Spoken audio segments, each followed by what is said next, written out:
I didn't plan the music. So here's the trunk. Those are the heat shields over the exhaust. Fuel cell. There's the way the coilovers hook up.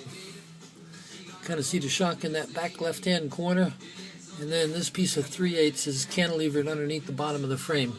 I'll show you the bottom of the frame here. Hope we got enough light. Ain't easy climbing under here. So there you can see that bracket that's bent, piece of 3/8 heat bent up, and it rides up to the top and holds that cross member. So the whole car is actually sitting right here on this bottom piece. While we're under here, look up front at the 4-link. Should put a different shirt on. The 4-link, if you look up top, need a little more light here for this. From side to side, and then down at the bottom, that cross member comes down. There's that piece of, my hand under here, that piece of 3/8 over here that's bent up and bolted right in where the original torque box was. Look at the size of the unibody through this whole car here. This is almost, get my hand up here, this is almost 2x4 through here, certainly more than 2 inches across. It comes down, and I just welded that plate up here. It's welded on the bottom of the frame there, and then bent underneath and comes under over here. This is a compression bolt that goes up, so that cross member that's over here ties into this whole corner, and it all ties together, bolts together, and that plate's on there, and nothing moves. So that's kind of the bottom of the car. There's the 4-link. The panhard comes off this side. And you see why the exhausts have to come out the back, because coming out from underneath here, it would be very difficult to get around the back corner here over the panhard bar and down to that side without being a little too obvious. And then there would be no room under here to work. This way, anything I want to monkey with, I can get to pretty easily.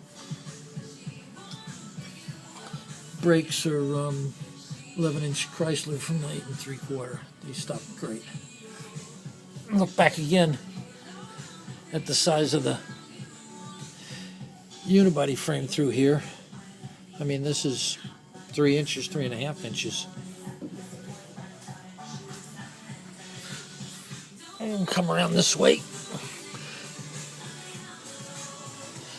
It's my little GTO splitter.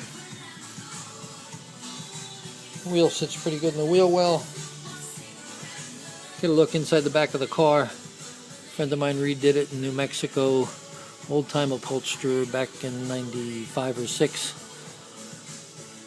Just pretty much the same factory pattern without the Pontiac emblems in them.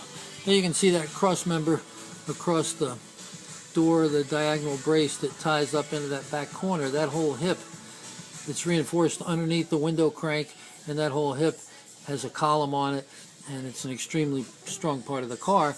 And then it comes down front to the cowl box. It goes through the little piece of cover there, and it ties into a plate that's welded into the cowl box, and you could lift the car by these two cross members and nothing would move.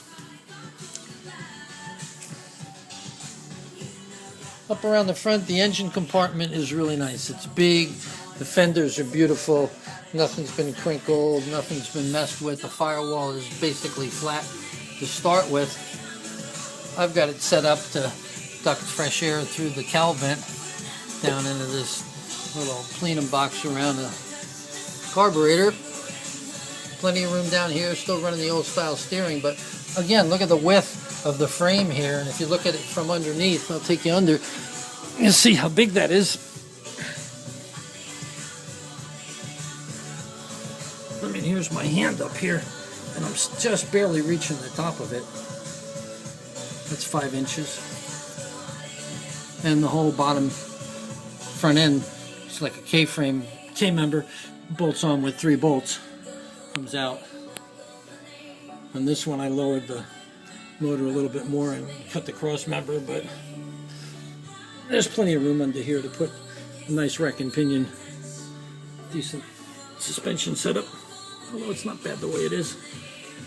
Springs are out of a big block Torino station wagon, I think. So that's the deal the way it is now. There's plenty of room in the front, plenty of room on the radiator and the fan. You could put a Hemi in here, is what I said originally. But 500 rear wheel horsepower in a 3,200 pound car would be a fun ride. Let's do it.